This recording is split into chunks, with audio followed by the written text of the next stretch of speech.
Welcome students.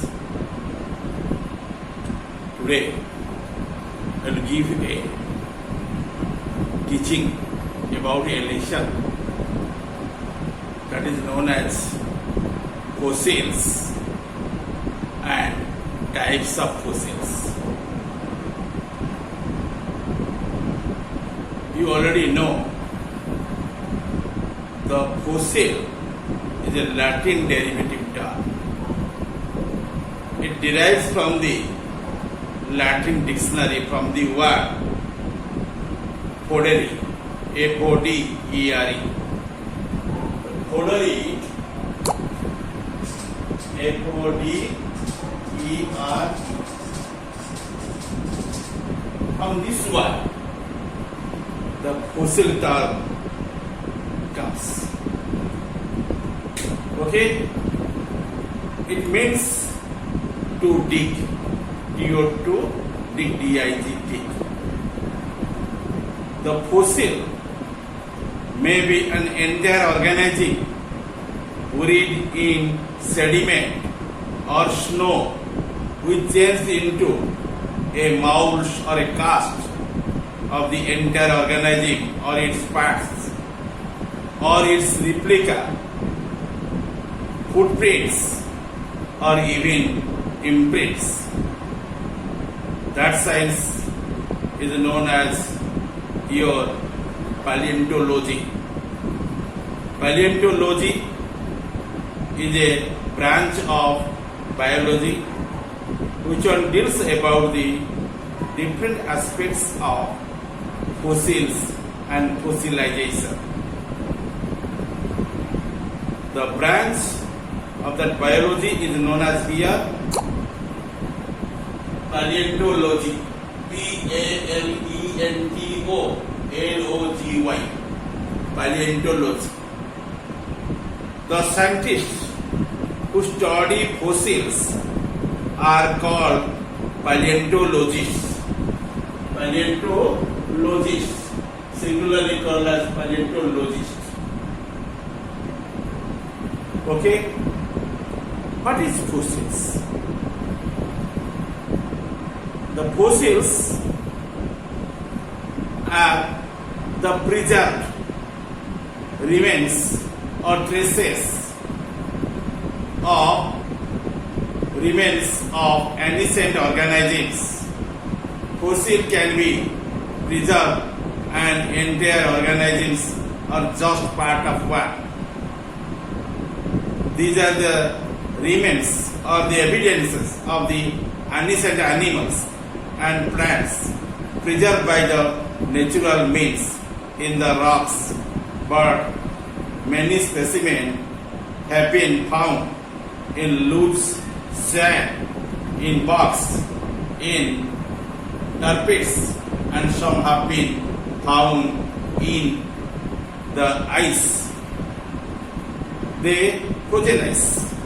They occur in limestone beds, chalk, and other common rocks. Coal beds are accumulation of the fossil plants. There are the two types of fossils, and they are named as unaltered fossils and altered fossils. Unaltered fossils means fossils preserve their original composition as when first buried. Second kind is known as altered fossils. These organisms become more or less completely altered by the filtration or by infiltration of minerals from the surrounding rocks, and for such fossils the called as the petrification is applied, and that is called as also turned to stone. Okay? Then we may go through the one pioneer scientist who researched over the fossils, and he was declared as the best paleontologist, named Sir Charles Lyell. According to him, fossil is defined as any body or trace of body of animals or plants buried in and preserved by natural means. However, fossils are records of the evolution. By fossil, generally the scientists will be recognized the past history of the species in detail. So, the fossil can be studied in two heads. I already declared to you through the two terms, unaltered and altered. And I also explained these two terms of the fossils. One is called as unaltered fossils, other one is called as altered fossils. Unaltered fossils means the fossils preserve their original composition as when first buried. And which one is altered fossils? That is nothing. The organisms become more or less completely altered by the infiltration of minerals from the surrounding rocks. For such fossils is the term the petrification is applied. That means it is a term to store. Okay? But in this explanation is not sufficient explanation to know about the types of fossils. Nowadays, fossils can be studied in different heads. Usually you find 11 heads in there, and according to their heads, you can say these are the types of the fossils, and these are different types of the fossils.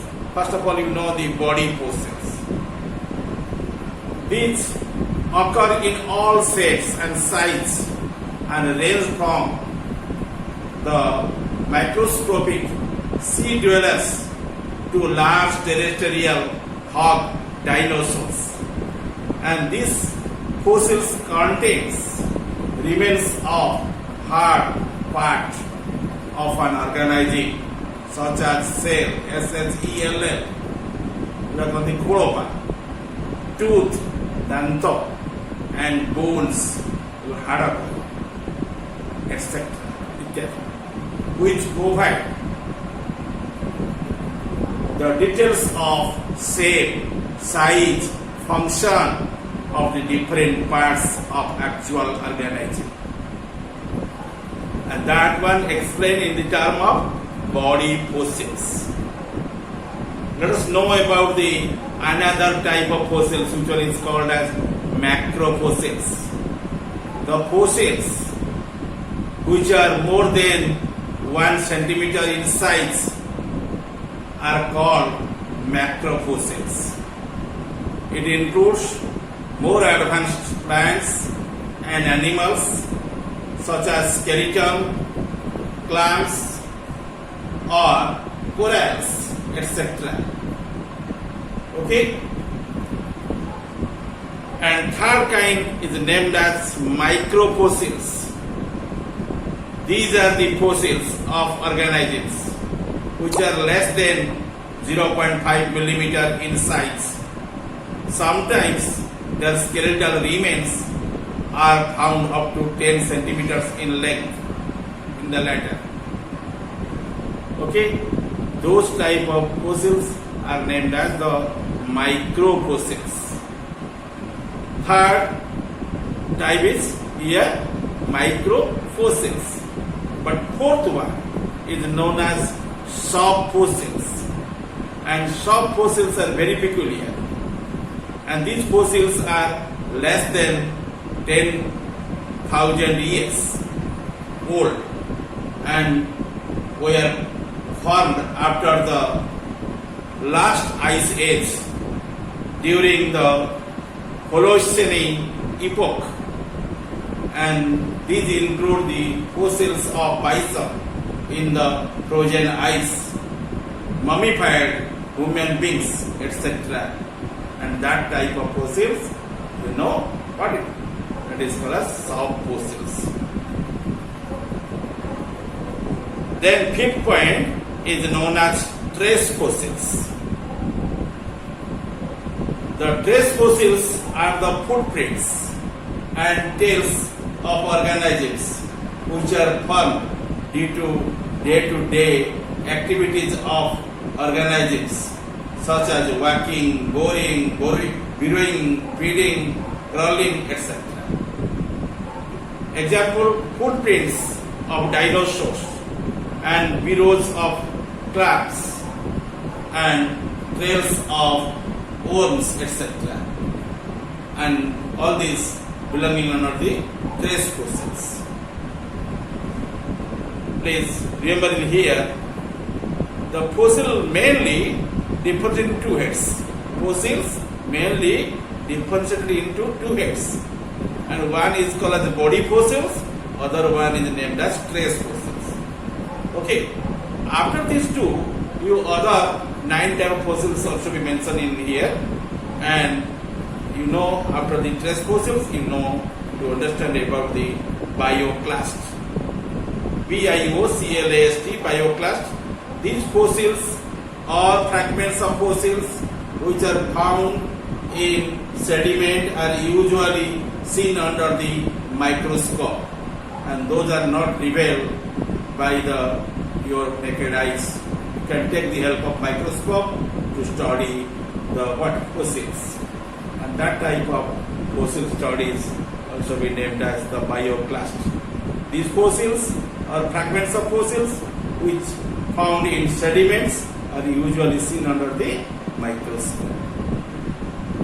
Then next point is called as the coproliths. Copro, C-O-P-R-O, coproliths. Copro means that refers to the fecal matters. Okay? If the fossils can be studied through the fecal matters, you can say that is called as coproliths. These are the fossils of fecal matters of various size of animals, and it provides the valuable information regarding what? The food habits of the fossils form. Next, burrows and borings. And these are the fossils of animals which live in burrows, caves, wood or rocks for shelter and food. The boring in woods are also considered as fossils. Fossils can be studied in different manners, but that based upon our needs. We people needs food, shelter, as well as what?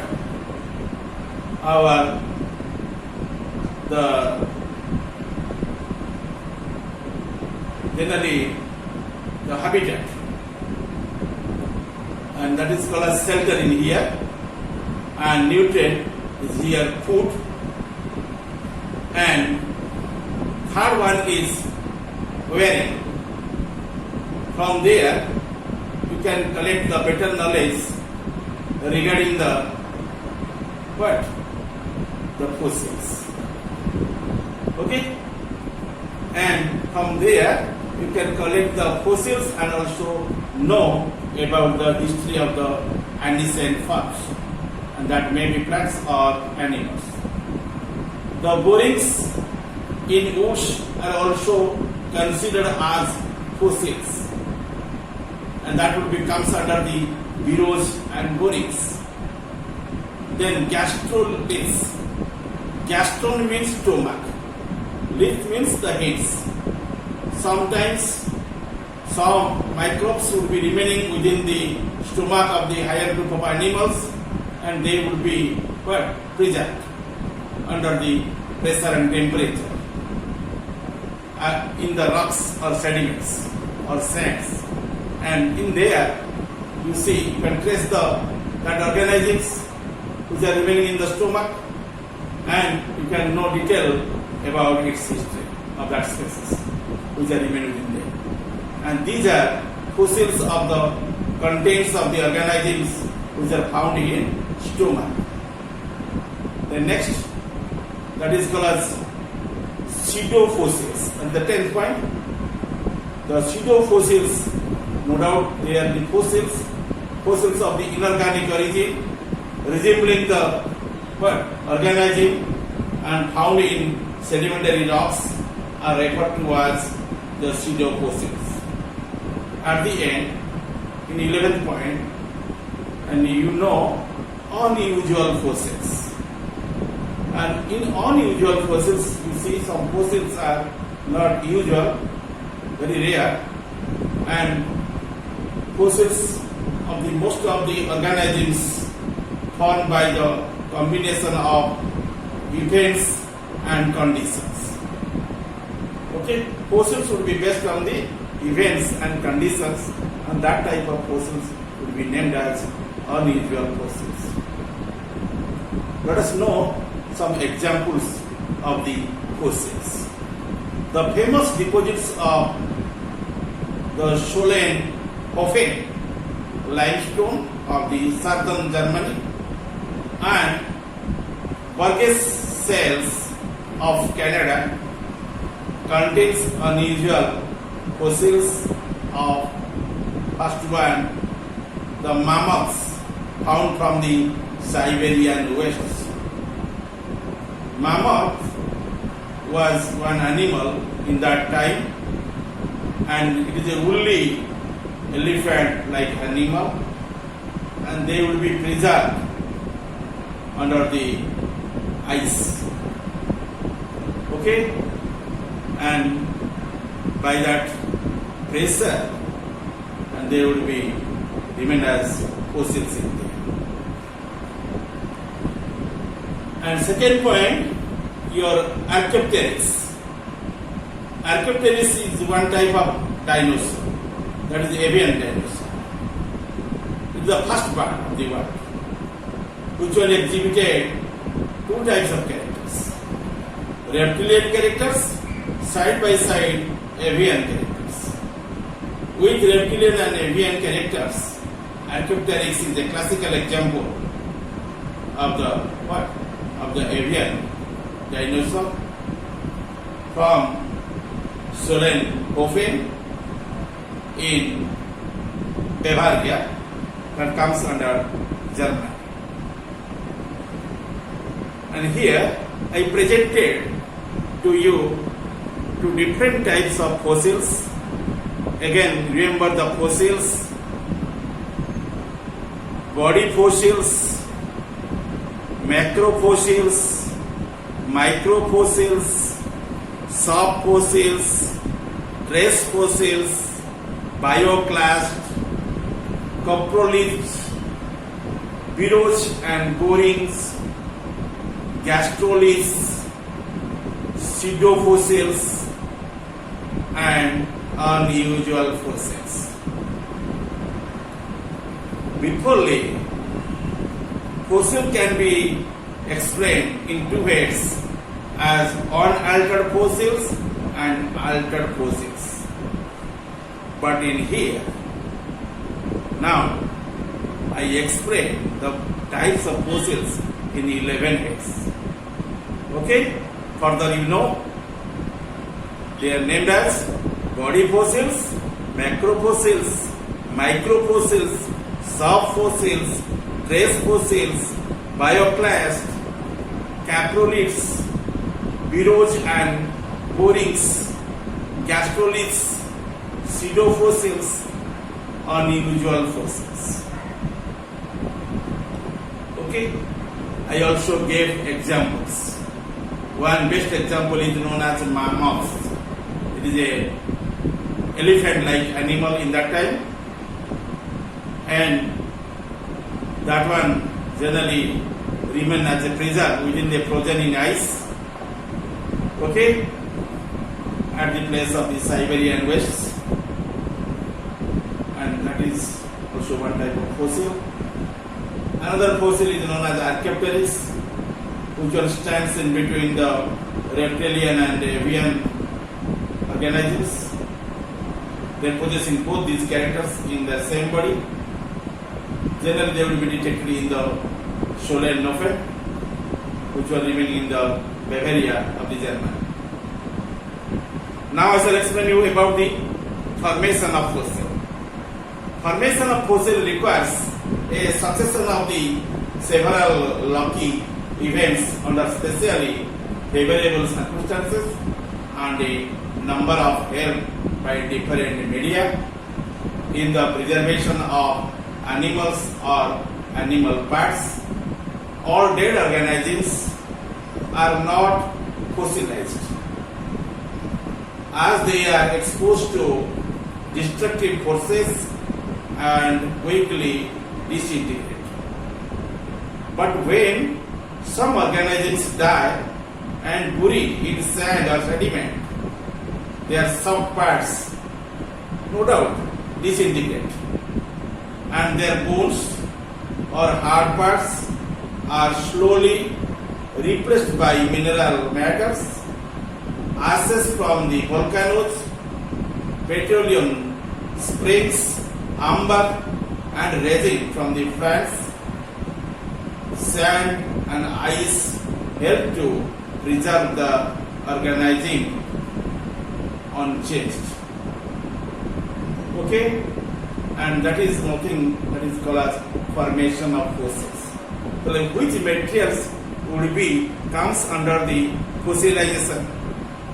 These are best examples named as bones, cells, feathers and leaves of the plants can all become fossils under the process of fossilization. Okay, you find different process of the fossilization. You know detail about it.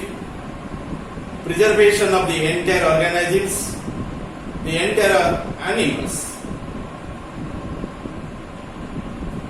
Okay, generally get preserved in remarkably good conditions, retaining all the finer details only under the exceptionally favorable conditions.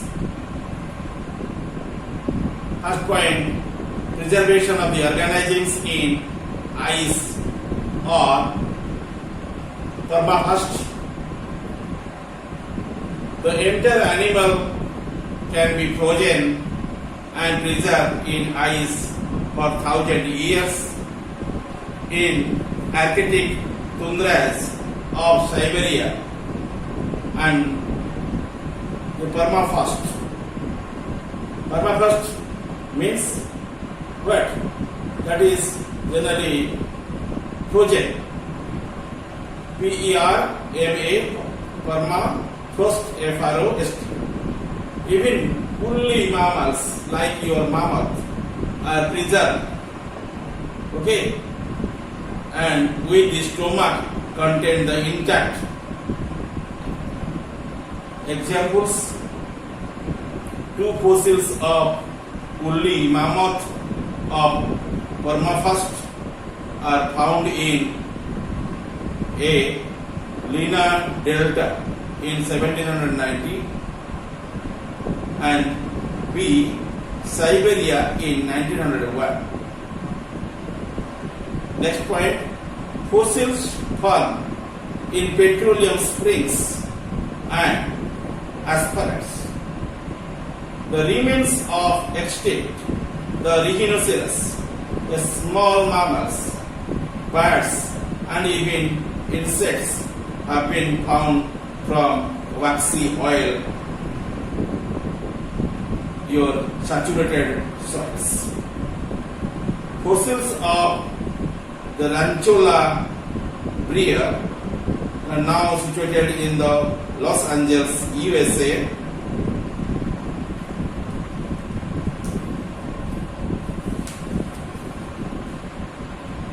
Then, point C, preservation in resins and ambers. Some plants secrete the resins which hardens on exposure to air. It traps insects, eggs and the larvae and preserves forever with their colors and even very minute histological details. Nextly, the preservation in your pit. Animals or plants buried in a pit or partly decomposed vegetables matter are preserved nicely. Examples: bodies of Iron Age people in Denmark. 2. Peaty marsh from peaty deposit of the Staffordshire. Then you know about the petrification in, or you can say the petrification. In this most common method, the plant and animals are buried in large water bodies or ocean and are torn to pieces. They are deposited as a sedimentary rocks or stratified rocks, or that is called as also sediment layers. These 2 points are named as carbonization and putrescence. First point, carbonization. It is the preservation of the organic material like the chitin, scleroprotein, lignin and cellulose in petrified rocks in which carbon residue forms a film in the rock, even preserving the outlines and soft anatomy. And examples are some Ichthyosaurus are preserved. Okay, this is one type of dinosaurs which are remaining in the water. That is called as hydrodinosaurs, named as the Ichthyosaurus. Then second kind is known as petrification. In this process, the soft part of the plants and animals are preserved as the pyrites. Pyrites, pyrites. Okay, that is called as petrification. Example: traces of your cephalopod arms outlined by the pyrites found from the lower Devonian deposits of the West Germany. Third point, compression.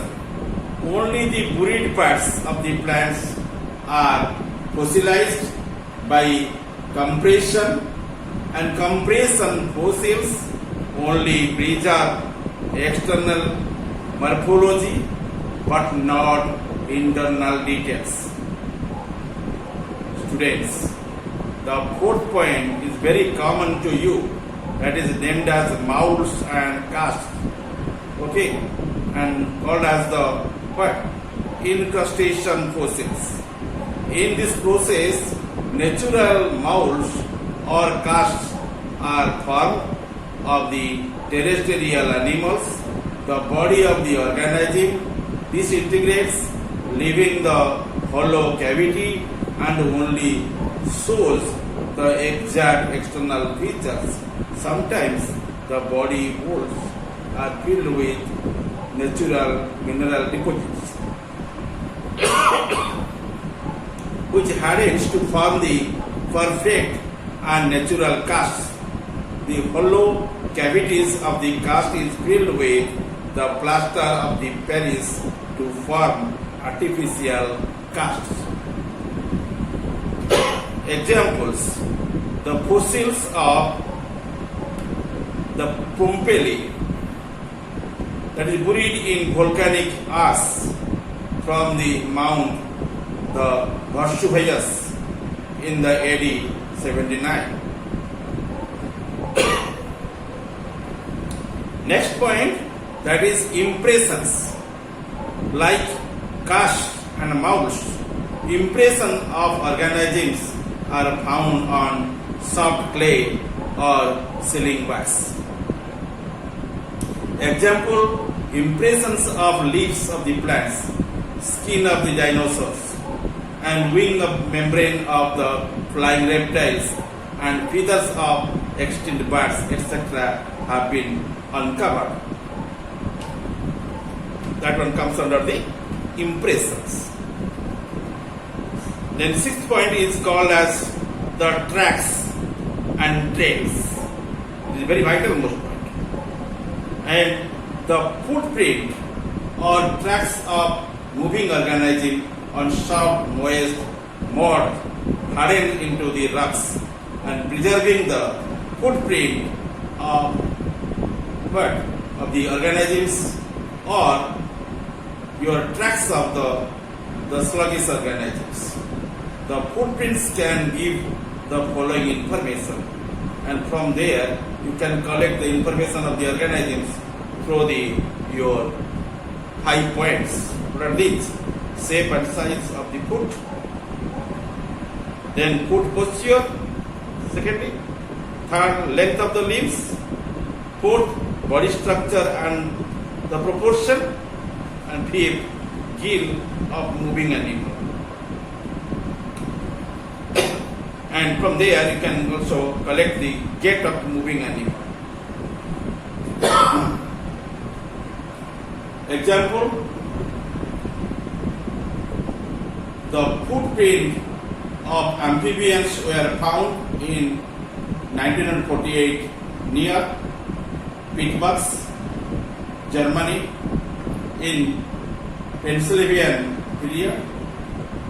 Second, trails of molluscs, worms, jellyfishes, and sea urchins, etc. are found in sediments.